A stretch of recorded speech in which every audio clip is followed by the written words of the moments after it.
E3 used to be known as the Gamers' Christmas. For a cynical person, that nickname would be seen as hypocritical, as we would be willingly giving our time as a gift to companies, to flash trailers of their newest products in front of our eyes, so that we may feel more inclined to buy their products. For a non-enthusiastic person, that nickname might seem silly, as likening it to a holiday that is mostly spent with family and loved ones would certainly seem odd, given that most gamers would watch E3 alone in their bedrooms with a bottle of Coke and Doritos at their side. But for those who cared, it was a time of bonding. A time when all the major players came together to present their best, when all the fandoms would come together through online forums or their shared love for a given franchise, to watch enthusiastically what could potentially be their new favorite toy for this year or the next, and to even have some friendly rivalry on which of their favorite companies did best.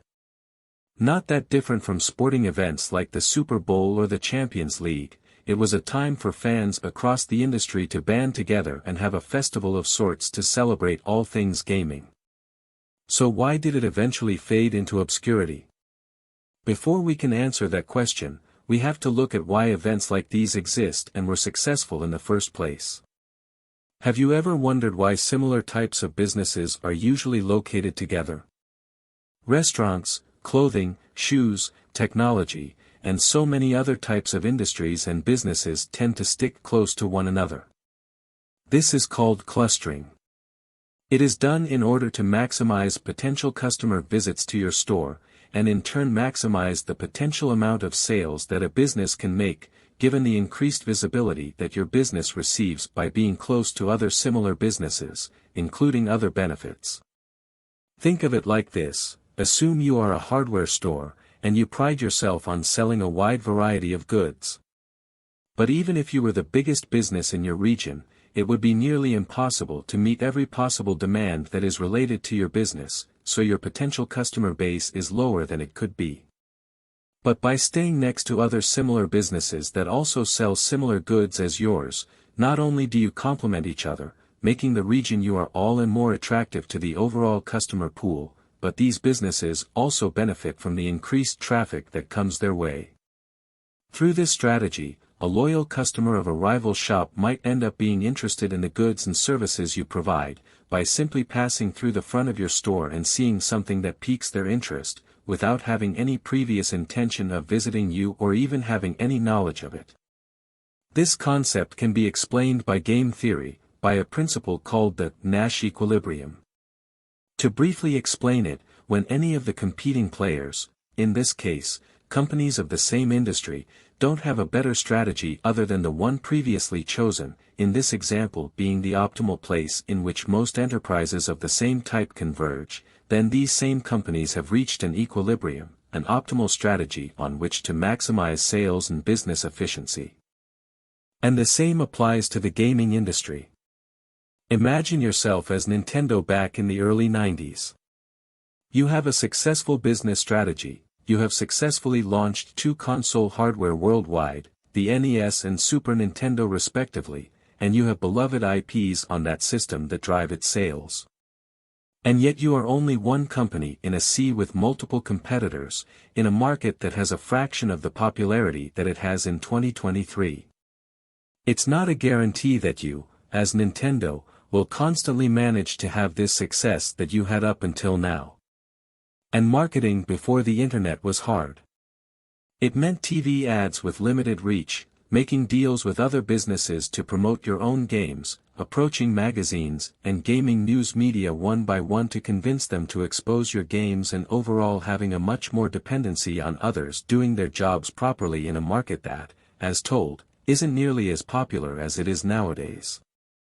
So what does Nintendo, and other similar companies such as Sega, Activision, Capcom, Konami, and so on do?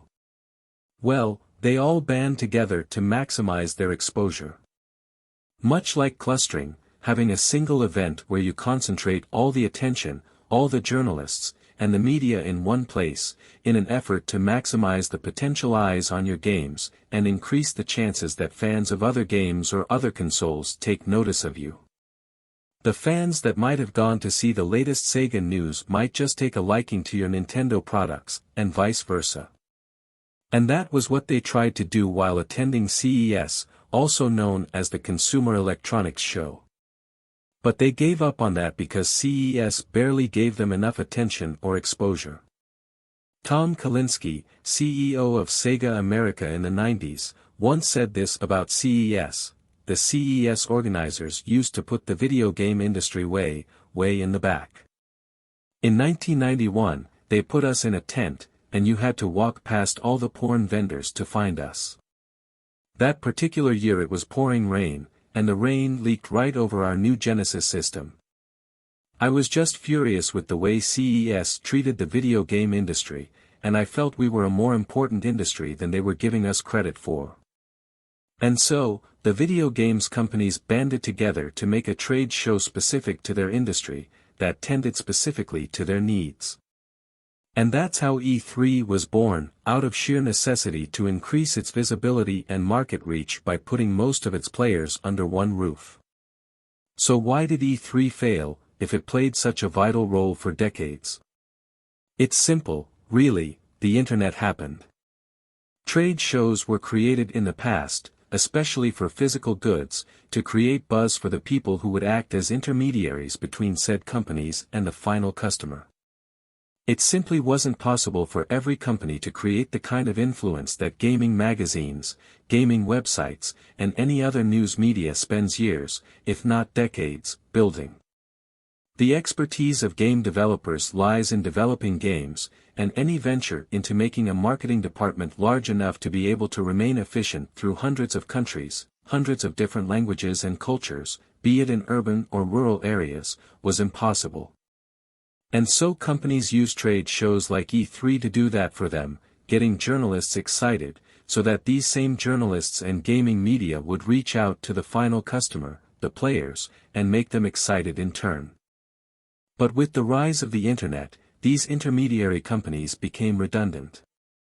As already mentioned, the point of these trade shows was to generate excitement among journalists, who would act as intermediaries, to spread the word about the developer's game to gamers anywhere in the world.